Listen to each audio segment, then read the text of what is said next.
Hello student, आज हम next topic पढ़ेंगे। कल जो हमने टॉपिक खत्म किया था, ठीक है, यानी क्रम से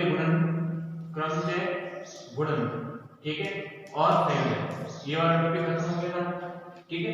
नेक्स्ट है ग्रुप ऑफ परमुटेशन, यानी क्रमचय का ग्रुप। क्या है?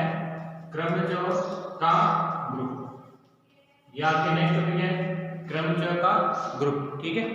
इसमें देखो क्या होता है, अगर कोई भी आपको अरिक्त समुच्चय दिया हो, यदि ये अगर आपको कोई अरिक्त समुच्चय है, ठीक है, अरिक्त समुच्चय यानी इसमें अवयव विद्यमान है, अरिक्त मतलब रिक्त नहीं, इसमें अवयव विद्यमान है, तो ऐसे समुच्चय जिसमें बहुत सारे अरिक्त समुच्चय हो, ठीक है, तो मान लो यदि ए ऑफ बी, ठीक है, अगर इस प्रकार दिया गया है तो इसको अपन क्रमचय के समुच्चय के रूप में किस प्रकार व्यक्त करते हैं? ऐसे, यानी इसको कहेंगे क्रमचय का समुच्चय, क्रमचय का समुच्चय, यानी बहुत सारे जो क्रमचय दे रखे उनका एक समुच्चय, उसको प्रदर्शित करें एस ऑफ ए से, तो इसको पढ़ सकते हैं ए बी, एक तरीका है, या इसको लिख सकते हैं ए बी, ठीक है। ऊपर वाला चेंज होगा और नीचे वाले क्या रहेंगे? चेंज हो जाएंगे। तो ए बी और बी, या ए के साथ प्रतिबिंब हो सकता है, या बी के साथ प्रतिबिंब हो सकता है, या ए बी का प्रतिबिंब हो सकता है, बी ए का प्रतिबिंब हो सकता है। इस प्रकार से पेयर बन सकते हैं, ठीक है। तो अगर कोई क्रमचय का ग्रुप किस प्रकार से प्रदर्शित किया जाता है? क्रमचय का समुच्चय के रूप में प्रदर्शित किया जाता है, ठीक है। इसमें एक बात ध्यान रखना कि अगर ऑर्डर ऑफ ए, अगर n है, ऑर्डर ऑफ ए अगर n है, तो समुच्चय का जो ऑर्डर होगा वो क्या हो जाएगा? n फैक्टोरियल हो जाएगा, ठीक है। यानी जैसे मान लो इसमें अपने को दो अवयव दे रखे हैं, तो ऑर्डर ऑफ क्या रहेगा? 2 फैक्टोरियल, कितना हो जाएगा आपके 2। जैसे अपने पास दो एलिमेंट दे रखे हैं, ठीक है, तो दो एलिमेंट दे रखे हैं, तो दो एलिमेंट के अपने पास क्या हो जाएंगे? इसी प्रकार से 2 फैक्टोरियल हो जाएंगे। अगर यहाँ पे दिया होगा कि अगर ए बी सी, तो ऑर्डर ऑफ ए क्या हो जाएगा आपके n, यानी क्या हो जाएगा 3 हो जाएगा, और ऑर्डर ऑफ एस यानी क्रमचय का समुच्चय की जो कोटि होगी वो क्या हो जाएगी आपके n फैक्टोरियल, यानी 3 फैक्टोरियल, यानी क्या हो जाएगा 6। यानी इसको अपन 6 प्रकार के लिख सकते हैं। कल मैंने बताया था किस प्रकार से लिखा जा सकता है, 6 प्रकार से, ठीक है। तो ये आपके क्या है, आज का पहला टॉपिक है क्रमचय का समुच्चय, यानी किस प्रकार से जो वेरिएबल है यानी एलिमेंट्स है उनको प्रदर्शित किया जाता है। अब नेक्स्ट है कि जो आपके क्रमचय की कोटि होती है, ठीक है, n फैक्टोरियल, जो आपके n फैक्टोरियल होता है, इसको क्या कहते हैं? क्रमचय की कोटि के रूप में प्रदर्शित किया जाता है। अगर आपके n एलिमेंट है, n अवयव का अगर समुच्चय दे रखा हो, तो n फैक्टोरियल क्या हो जाएगा? उससे क्रमचय की क्या हो जाएगी? कोटि हो जाएगी। इस बात का आपको ध्यान रखना है।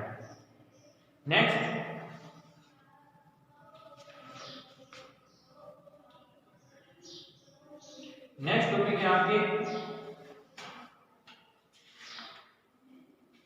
क्रमचय की कोटि, ठीक है। देखो एक तो क्रमचय की कोटि हो रही है इस प्रकार से, और एक आपके दूसरे प्रकार से बता रहा हूं, दोनों ध्यान रखना, ठीक है। ये तो आपके क्रमचय के समुच्चय की कोटि, क्या होगा आपके क्रमचय के समुच्चय की कोटि, इस प्रकार से आपको पता कर सकते हो।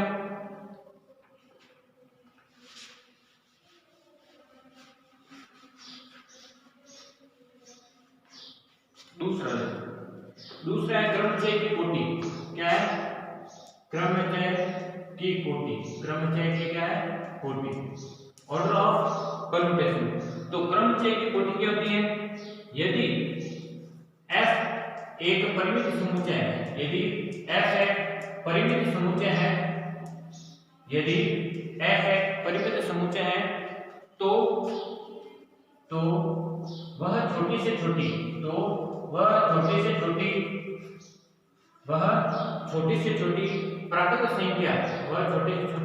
प्राकृत संख्या m, जिसके लिए f ऑफ n, जिसके लिए फंक्शन ऑफ n अगर आइडेंटिटी शो करता है, यानी इकाई आई ए इकाई मैट्रिक्स शो करता है, इकाई अवयव को शो करता है, ठीक है। तो इस कंडीशन में क्या देगा, तो एस है यानी एस है एस की कोटि इस प्रकार कहलाती है, कोटि कहलाती है। ये आपको ध्यान रखना है। यानी क्या मतलब क्या है, यदि एस एक परिमित समुच्चय है जिसमें बहुत सारे अवयव आपको दे रखे हो, ठीक है, तो छोटी से छोटी घातांक संख्या n जिसके लिए f of n बराबर i है, ये f of n के बराबर क्या है, एक आपके तत्सम अवयव में प्रदर्शित करता हो तो f की ऐसे में कोटि कहलाती है। तो f की आपकी ऐसे में कोटि कहलाएगी, आपके आइडेंटिटी जो भी अवयव शो करेगा वो क्या है, इसकी कोटि कहलाती है, ठीक है। अब इसके जो कोटि को जो गुणा होता है यानी अपन कह सकते हैं किसी चक्र साइकिल की जो कोटि होती है, किसी साइकिल की जो कोटि होती है वो क्या होती है, उसकी लंबाई के बराबर होती है। उसकी क्या होती है, लंबाई के बराबर होती है, लंबाई के बराबर होती है। ये बात आपको ध्यान रखनी है। किसी भी साइकिल है उसकी जो कोटि होती है उसकी लंबाई जितने उसमें लंबे अवयव होंगे वो क्या होगा, इसकी कोटि के बराबर होंगे। तो ये आपको बात ध्यान रखनी है। अब इसमें क्या है, जो क्रमचय की कोटि है वो अपन ज्ञात कैसे करते हैं, उसको आपको याद रखना है कि जैसे आपके पास ओ है, ठीक है, यानी क्रमचय की कोटि, फंक्शन की कोटि, तो क्या जाएगा एफ के असंयुक्त, क्या है, एफ के असंयुक्त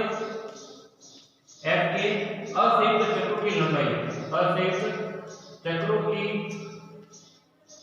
लंबाइयों का लसक, लंबाइयों का लसक, लंबाइयों क्या हो जाएगा, लसक। तो एफ के असंयुक्त चक्र, असंयुक्त मतलब जिनका संयुक्त मतलब को शामिल नहीं कर सकते, ठीक है, तो उनकी लंबाई का लसक। तो जैसे मेरे को एग्जांपल दिया गया है, जैसे एक फलन दे रखा है f, ठीक है, ये दे रखा है 1 2 3 4 5 6 7 8 9। इसको अगर मैं लिखूं, कैसे लिखूं, 4 6 2 5 1 3, ठीक है, 8 7, ठीक है, 6 8 7 हो जाएगा आपके, यहाँ पे कौन सा बच रहा है, 5 1 3 8 7, ठीक है, इसका लिमिट 9 और यह रहेगा इस प्रकार। तो इसको जो प्रदर्शित करने का तरीका है, जैसे s को हम शॉर्ट फॉर्म में लिखो तो क्या रहेगा 1 4 5, नेक्स्ट हो जाएगा 2 6 3 और 7 और 8। अभी मैं बताऊंगा ये कैसे लिखते हैं, जो अपन पढ़ेंगे इसको डिटेल में। तो अभी ये याद रखो कि s बराबर इस प्रकार से प्रदर्शित किया गया है, ठीक है। तो अपने को ज्ञात करना है कि क्रमचय की कोटि किस प्रकार क्या है, तो f के असंयुक्त चक्रों की लंबाई का लसक। तो इसमें देखो इसके अवयव कितने हैं, अब देखो इसका जो ऑर्डर ऑफ f यानी इसका जो अपने को निकालना है, कोटि निकालना है, तो इसका क्या हो जाएगा, इसको लिखेंगे एलसीएम ऑफ, क्या रहेगा, एलसीएम ऑफ असंयुक्त चक्रों की लंबाई। तो असंयुक्त चक्रों की लंबाई क्या हो जाएगी 1 4 5, इसको लिखेंगे ऑर्डर ऑफ 2 6 3 और ऑर्डर ऑफ 7 ऑफ 8। इस प्रकार हम संयुक्त रूप से लिखेंगे। ये आपके क्या है, असंयुक्त चक्रों की लंबाई। इनका एलसीएम मतलब एलसीएम ऑफ इनका ऑर्डर, इनका जो ऑर्डर इसमें अभी कितने हैं 3, इसमें अभी कितने हैं 3 और इसका अभी कितने हैं 2। तो 3 3 2, इसका जो एलसीएम हो जाएगा, या 3 3 2 का एलसीएम कितना हो जाएगा, आपका हो जाएगा 6। तो जो ऑर्डर ऑफ s हो जाएगा वो क्या हो जाएगा, असंयुक्त चक्रों का लसक। तो इस प्रकार से आपको ज्ञात करना होता है, किसी क्रमचय की जो कोटि होती है वो इस प्रकार आपको ज्ञात करनी है, ठीक है। यानी अब हम देख रहे हैं इसमें अवयव के जोड़े कितने बन रहे हैं, जैसे यहाँ पे 3 3 2, तो 3 3 2 का लसक वही क्या हो जाएगा, क्रमचय की कोटि। इस बात का आपको ध्यान रखना है, ठीक है, छोटा सा सवाल आ सकता है। अब देखो नेक्स्ट टॉपिक आपके सम और विषम क्रमचय, ठीक है, अच्छा टॉपिक है।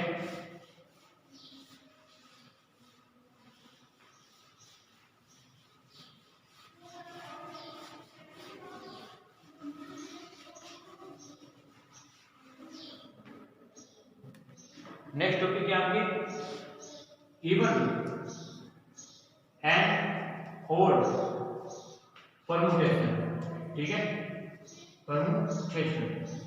तो ये कह सकते हैं सम और विषम क्रमचय, ठीक है, सम और विषम क्रमचय के बारे में आज अपन पढ़ेंगे डिटेल में, ठीक है। तो देखो सम और विषम क्रमचय होते क्या है, तो इसकी डेफिनेशन याद रखना, पूछी गई एग्जाम में कि किसी क्रमचय में क्या है, किसी क्रमचय में पक्षांतरों के गुणनफल के रूप में अगर व्यक्त किया जाता है, किसी क्रमचय को अगर पक्षांतर के गुणनफल के रूप में अगर व्यक्त किया जाता है, ठीक है, तो यदि पक्षांतरों की संख्या अगर सम रहती है तो क्रमचय क्या हो जाएगा, सम हो जाएगा। अगर पक्षांतरों की संख्या अगर विषम रहती है तो क्या हो जाएगा, आपके क्रमचय विषम हो जाएगा, ठीक है। तो अपन इसकी डेफिनेशन लिखें तो क्या जाएगा, किसी क्रमचय में पक्षांतरण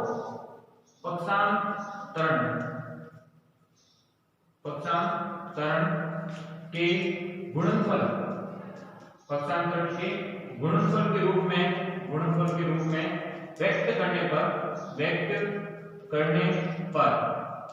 व्यक्त करने पर यदि पक्षांतरणों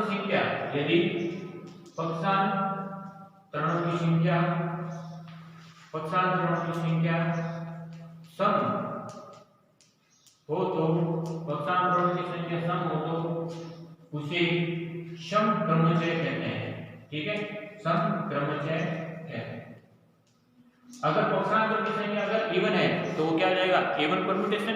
अगर पक्षांतर की संख्या विषम है तो क्या हो जाएगा, विषम परम्यूटेशन। इस बात का आपको ध्यान रखना है, ठीक है। यानी अगर सम संख्या है तो हो जाएगा सम क्रमचय, अगर विषम है तो क्या हो जाएगा, विषम क्रमचय। पक्षांतरों की संख्या, जैसे इसका अगर एग्जांपल लें, जैसे आपको एक क्रमचय दे रखा है पाई के रूप में, एग्जांपल है जैसे 1 2 3 4 5 6 7 8 और 9 इस प्रकार, ठीक है। इसको समझना है किस प्रकार से हो रहा है। ये एग्जांपल है 2 4 5 1 3 8 9 7 और 6। ये आपको क्या देगा, क्या है, एक सम क्रमचय है। क्या है, एक सम क्रमचय है, ठीक है, क्या है, सम क्रमचय है, यानी इवन परम्यूटेशन है। अब ये कैसे इवन परम्यूटेशन, इसमें अगर पक्षांतरों की संख्या किस प्रकार देखते हैं, देखो एक चीज आपको देखना है। देखो 1 4 और 2, देखो 1 4 2 1 4 2, यानी पूरा एक साइकिल का निर्माण कर रहे हैं। 1 4 2 और 1 4 2 क्या कर रहे हैं, साइकिल का निर्माण कर रहे हैं। तो इसको लिखेंगे अपन 1 2 और 4, यानी जो भी वेरिएबल अगर साइकिल का निर्माण करेंगे, चक्र का निर्माण, तो उसको अपन एक अवयव के रूप में, एक फॉर्मेट के रूप में ले सकते हैं, ठीक है।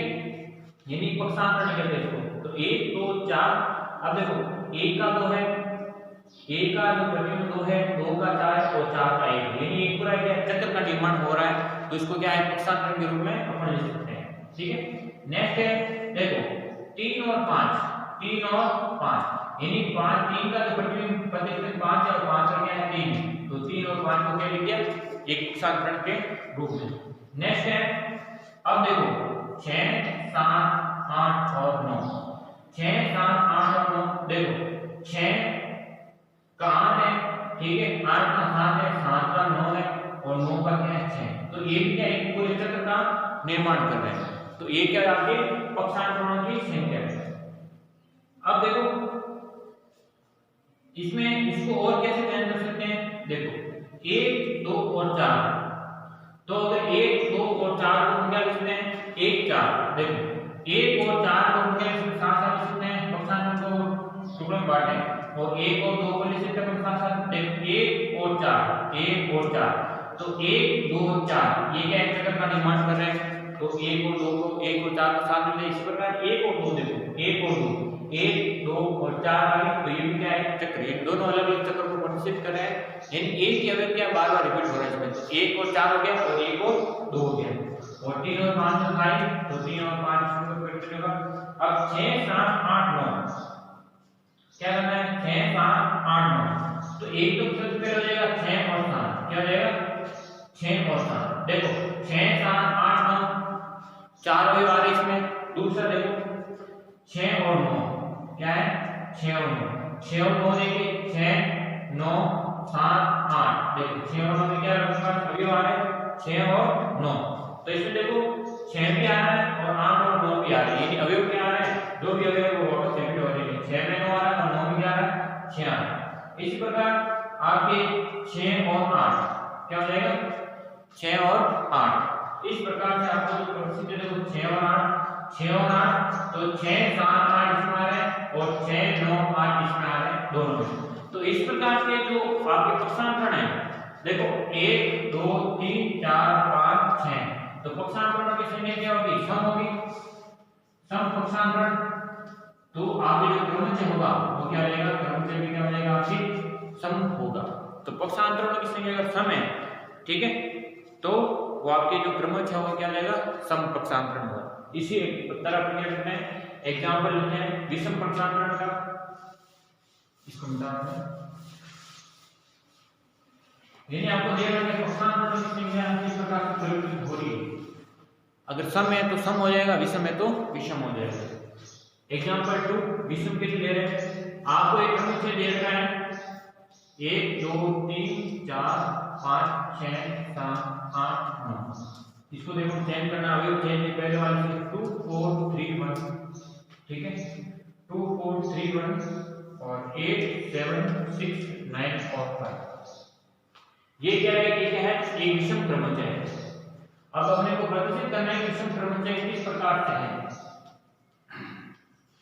ठीक है, सवाल आप कैसे आएगा कि प्रदर्शित कीजिए कि विषम क्रमचय या सम क्रमचय, तो इसको अपन पक्षांतरण के रूप में लिखें। तो वैसे देखो 1 2 4 को आप लिखेंगे 1 2 4 सिंपल, ठीक है। अब देखो 3 का प्रतिबिंब क्या है, तो 3 को सिंपल लीजिए 4 में। अब देखो आगे वाले टर्म्स क्या है, 5 8 9, तो 5 8 9, देखो 5 का प्रतिबिंब 8 8 का प्रतिबिंब 9 और 9 का प्रतिबिंब 5, तो 5 8 हो गया और लग हो गया 6 और 7, ठीक है। तो पक्षांतरण क्या हो गए, 4 हो गए। अब इसको 4 को अपन और बांटे तो क्या हो जाएंगे, 1 और 2 लिख सकते हैं, ठीक है, और 1 और 4 लिख सकते हैं। अब देखो 3 क्या सिंगल है, सिंगल को रिमूव करना तो अपने जोड़े बनाना है, तो 5 और क्या लिख सकते हैं 5 और 9, 5 और 9 लिख सकते हैं क्योंकि 5 का 8 है और 9 का क्या है 5 है, तो ये चक्र हो गया। इस प्रकार बनेगी 5 और 8, क्या हो जाएंगे 5 और 8 और लग के आपके 6 और 7, देखो 5 और 8 में 9 आ रहा है और 5 और 9 में 8 आ रहा है, तो ये चक्र हो रहा है 6 और 7 में 7 आएगा, यानी यहां से क्या हो गया 3 ही हो गया। तो पक्षांतरण क्या हो गया 5 पक्षांतरण गुणनफल, पक्षांतरण गुणनफल कितना हो गया 5 हो गए, इन 5 का के और हो गए, और का होने ये हो जाएगा विषम पक्षांतरण, क्या हो गया विषम पक्षांतरण। तो इस प्रकार से आपको क्या करना है, सम और विषम पक्षांतरणों की जांच करनी है, ठीक है। तो आज हमने पढ़ा था सम और विषम पक्षांतरण के बारे में। अब देखो इसकी कुछ आपके प्रॉपर्टी है सम और विषम पक्षांतरण की, उसके बारे में अपन पढ़ते हैं। तो देखो पहले कुछ इसमें महत्वपूर्ण बिंदु, ठीक है, यानी नोट्स कह सकते हो, टॉपिक है, अगर n लंबाई का चक्र, अगर n लंबाई का चक्र अगर सम है या विषम है, सम या विषम होगा यदि n क्या हो विषम और विषम या सम, ठीक है, यानी अवयव अगर n अवयव आगे सम है तो वो क्या हो जाएगा विषम हो जाएगा, अगर n अगर विषम है तो वो क्या हो जाएगा सम हो जाएगा, यानी लंबाई देखनी है अपने, ठीक है। पहला टॉपिक है। दूसरा ये है, इसमें पॉइंट है कि तत्सम क्रमचय, जो तत्सम क्रमचय होगा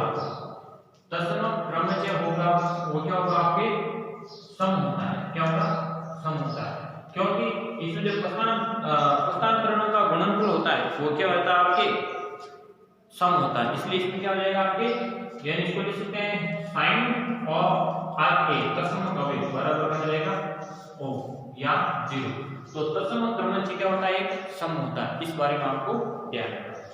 नेक्स्ट है तीसरा, इसका पॉइंट क्या कह रहा है कि प्रत्येक पक्षांतरण एक विषम क्रमच होता है। जो प्रत्येक पक्षांतरण करते हैं, प्रत्येक पक्षांतरण एक क्या होता है, एक विषम क्रमच होता है। क्या होता है, विषम क्रमच होता है। ठीक है, ये जो प्रत्येक पक्षांतरण होता है वो क्या होता है, विषम क्रमच होता है। इस बात का आपको ध्यान रखना है। नेक्स्ट है कुछ प्रॉपर्टी आपको बता रहा हूं, वो आपको याद रखना। इसके अलावा ये तो आकृति नहीं है, n लंबाई का चतुर्भुज सम है, तो आपके क्या हो जाएगा, n विषम n क्या हो जाएगा, आपके विषम क्रमच या सम क्रमच हो जाएगा। अगर तत्सम क्रमच सम होता है, ठीक है, और प्रत्येक पक्षांतरण एक विषम क्रमच है। प्रत्येक पक्षांतरण क्या होता है, एक विषम क्रमच होता है। इसके अलावा देखो, दो सम क्रमच का गुणनफल क्या होता है, एक सम क्रमच होता है। दो सम या विषम क्रमचों का गुणनफल करते हैं वो हमेशा क्या होता है, एक सम क्रमच होता है। नेक्स्ट है एक सम और एक विषम क्रमच का गुणनफल एक विषम क्रमच होता है। यानी दो अगर सम क्रमच दे रखे हैं तो उनका क्या हो जाएगा, आपके गुणनफल एक क्या होगा, सम क्रमच होगा, और एक विषम और एक सम एक विषम और एक सम क्रमच दे रखा है तो उनका गुणनफल क्या हो जाएगा, आपके एक विषम क्रमच होगा। और लास्ट है एक सम क्रमच का प्रतिलोम भी क्या होता है, सम क्रमच होता है। ठीक है, अगर शॉर्ट में अगर मैं बताऊं फोर्थ और फिफ्थ, तो अगर दो सम और विषम, ठीक है, दो सम और विषम क्रमचों का गुणनफल, क्रमचों का जो गुणनफल होता है, ठीक है, वो क्या होता है, आपके सम क्रमच होता है। क्या होता है, सम क्रमच होता है। नेक्स्ट है एक सम, चाहे एक सम लो चाहे एक विषम लो, चाहे एक सम लो चाहे एक विषम लो, चाहे एक विषम लो चाहे एक सम लो, ठीक है, तो इनके क्रमचय का गुणन, क्रमचय का जो गुणनफल होगा, जो गुणनफल होगा वो क्या हो जाएगा, विषम क्रमचय होगा। क्या हो जाएगा, विषम क्रमचय होगा। और लास्ट है कि एक सम या विषम का प्रतिलोम, एक विषम या सम का जो प्रतिलोम होगा, ठीक है, यानी इनवर्स, वो हमेशा क्या होगा, एक सम और विषम का प्रतिलोम विषम और सम क्रमचय होता है, सम क्रमचय होता है। ये बात आपको ध्यान रखना। तो ये कुछ गुणधर्म थे किसके बारे में, सम और विषम क्रमचय के बारे में। ठीक है, तो आज हमने क्या पढ़ा था, इनके बारे में पढ़ा था कि किस प्रकार से आपको ये सॉल्व करना है। ठीक है, तो आज हमने पढ़ा था क्रमचय का ग्रुप और क्रमचय की कोटि और सम और विषम क्रमचय। ठीक है, अब हम करते हैं एक सवाल करते हैं, ठीक है, जो इस यूनिट का सार होगा। किसका, जो टॉपिक पढ़ा था उसका सार कैसे क्या।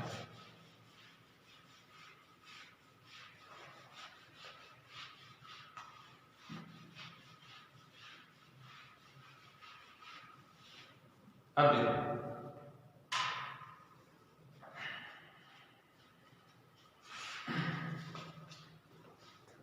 देखो आपके क्वेश्चन नंबर फर्स्ट क्या कह रहा है कि यदि ए बराबर 1 2 3 4 5, ठीक है, 2 3 1 5 और 4 अगर दे रखा है, इस प्रकार से अगर क्वेश्चन दे रखा है तो इसमें आपको क्वेश्चन याद करने हैं। सबसे पहले ए इनवर्स, ठीक है, दूसरा याद करना है ए की स्क्वायर, ठीक है, और तीसरा याद करना है ए की कोटि। क्या याद करना है, ए की कोटि। तो अपन तीनों सॉल्व करते हैं, ठीक है, यानी किस प्रकार से ये प्रदर्शित हो सकता है। तो सबसे पहले देखो, पहले आप तीसरा कर लीजिए कि ए की कोटि किस प्रकार से अपने को प्राप्त होगी, यानी ऑर्डर ऑफ ए। तो देखो ऑर्डर ऑफ ए जो लिखना है, इसमें देखो कौन से वैल्यू चेंज हो रहे हैं। देखो 1 2 3 और 1 2 3, इसको क्या लिख सकते हैं, 1 2 3 लिख और 4 5 को क्या लिख सकते हैं 4 5, यानी 5 का प्रतिबिंब 4 है और 4 का प्रतिबिंब 3 है, और 1 2 3 का क्या रहेगा 1 3 2, इस प्रकार प्रतिबिंब। ठीक है, तो इसको लिखने का तरीका है 1 2 3। अब यहाँ पे लिख सकते हैं, यहाँ पे इनका एलसीएम लिखना है। ठीक है, यानी इसको पहले मैं लिखूं वापस, the LCM of order of 1 2 3 और ऑर्डर ऑफ 4 और 5, यानी यहाँ पे देखो एलसीएम ऑफ कितना बनेगा, ये 3 बनेंगे, ये 2, तो इसका क्या हो जाएगा, यानी ऑर्डर ऑफ जो ए हो जाएगा वो क्या हो जाएगा 6। तो जो थर्ड सवाल का आंसर क्या आ जाएगा 40 ऑफ ए, वो क्या हो जाएगा आपके 6। तो पहला सवाल इस पर, तीसरा सवाल इस प्रकार से होगा, मिटा रहा हूं मैं। अब देखो नेक्स्ट क्या है आपके ए, क्या करना है, ए इनवर्स आपको ज्ञात करना है। तो देखो ए इनवर्स कैसे ज्ञात करना है, सिंपल है आपके, देखो ए इनवर्स में आपको कुछ नहीं करना है, अब इसको इंटरचेंज करना है। क्या करना है, जो आपको एलिमेंट दे रहे हैं उनको आपको इंटरचेंज करना है। जैसे ये वाला नीचे की तरफ रखना है, यानी 2 3 1 5 4, यानी प्रतिबिंब को जैसे इसका प्रतिबिंब है तो प्रतिबिंब को ऊपर लिख लीजिए 2 3 1 5 4 और 1 2 3 4 5, तो ये क्या जाएगा ए इनवर्स रूप में। अब इसको क्या करना है, ऐसा करने के बाद वापस जो 1 2 3 सीरियल में लिखना है वापस, जो आपको क्वेश्चन में दिया है। तो ए का क्या हो जाएगा 3, 2 का हो जाएगा 1, ठीक है, और 3 का हो जाएगा 2, 4 का हो जाएगा 5 और 5 का हो जाएगा 4, तो ये क्या जाएगा ए। सिंपल है ये बस निकालना। पहले क्या करना आपको इंटरचेंज कर दीजिए, ये प्रतिचित्रण को आपको पहले लिख लीजिए और फिर जो भी आपको सीरियल दे रखा है 1 2 3 4 5 उस सूत्र आप लिख लीजिए और आपका क्या रहेगा आंसर आ जाएगा। ठीक है, तो सिंपल मेथड है। लास्ट है ए स्क्वायर, क्या है ए स्क्वायर, तो इसको भी कर लेते हैं ताकि ये टॉपिक खत्म हो जाएगा। अब देखो a इंटू ए, तो a पे क्या जाएगा 1 2 3 4 और 5, 2 3 1 5 और 4, ठीक है। a वापस 1 2 3 4 5 और 2 3 1 5 4, ये आपके लिख सकते हैं एफ ऑफ जी लिख सकते हैं या जी ऑफ एफ ऑफ जी, इसको ऐसे ले लीजिए, इसको जी ले लीजिए। कल हमने पढ़ा था क्रमोच्चय का गुणन, तो किस प्रकार करना है, सिंपल क्रमोच्चय का जो गुणन है कैसे होता है कि जो जी की है क्या है, जो जी की आपकी पंक्ति है द्वितीय पंक्ति, जी की द्वितीय पंक्ति है वहां पे एफ की प्रथम पंक्ति में सेट करना है। तो देखो 2 3 1 5 4, इसको सेट कर दिया पहले, तो 2 3 1 5 4 और प्रथम को लिख दीजिए। तो 2 का क्या है 3, 3 का क्या है 1, 1 का क्या है 2, ये यहाँ से 5 का क्या है 4, 4 का क्या है 5, और आप इसको लिख लीजिए 1 2 3 4 5, हो जाएगा 2 3 1 5 4, ठीक है। यानी जो भी आपकी जी की सेकंड पंक्ति है वो आपको एफ की प्रथम पंक्ति बनाना है। आगे सिंपल मेथड। देन इसके बाद में क्या करना है, जो आप इस प्रकार से हैं तो इसका जो आंसर होगा क्या हो जाएगा एफ की, यहाँ पर जाएगा इसको लिखेंगे हम, यहाँ पर जाएगा जी की प्रथम पंक्ति, क्या हो जाएगा जी की प्रथम पंक्ति, ठीक है, और एफ की क्या हो जाएगी सेकंड पंक्ति, तो इसका क्या हो जाएगा आंसर हो जाएगा। ठीक है, तो इसका आंसर हो जाएगा 1 2 3 4 5, हो जाएगा 3 1 2 4 5, ये क्या जाएगा ए स्क्वायर। तो इस प्रकार से क्या है आपको कोई भी सवाल है सरल करना है। ठीक है, कल हम इसका जो लास्ट टॉपिक बचा है केले प्रमेय, उसके बारे में आप सब क्या करेंगे पढ़ते रहेंगे। ठीक है, तो आज जो भी हमने पढ़ा है ठीक है उसका आप रिवीजन करिए, जो भी क्वेश्चन है एग्जाम्पल ज्यादा से ज्यादा एग्जाम्पल दिए, क्योंकि एग्जाम्पल में से आपके क्वेश्चन आते हैं। ठीक है, और मेरे वही से आते हैं। ठीक है, और किसी को अगर आवाज में परेशानी है या कोई प्रॉब्लम हो रही वीडियो में तो आप ये मेरा चैनल है विश्वजीत कटारे करके, ठीक है, तो इस चैनल में आप जो भी आपकी प्लेलिस्ट है, जैसे फर्स्ट ईयर का है तो फर्स्ट ईयर के लिए, सेकंड ईयर का है सेकंड ईयर, थर्ड ईयर के लिए थर्ड ईयर के लिए प्लेलिस्ट है, तो वहां पे वीडियो मिल जाएगी। थर्ड ईयर डालना तो थर्ड ईयर की वीडियो आ जाएगी, जो भी वीडियो है ठीक है। जैसे परम्यूटेशन से डालें तो परम्यूटेशन की वीडियो वहाँ पे मिल जाएगी, ठीक है। तो अगर यहाँ से प्रॉब्लम है तो वहाँ से आप डाउनलोड करके देख सकते हैं, ठीक है। एक दो दिन से मैं वहाँ पे PDF भी डाल दूंगा नोट्स की, ठीक है। तो वहाँ से आप पढ़ लीजिए और कल की क्लास में अपन पढ़ेंगे केले पढ़ने। आज के लिए इतना ही।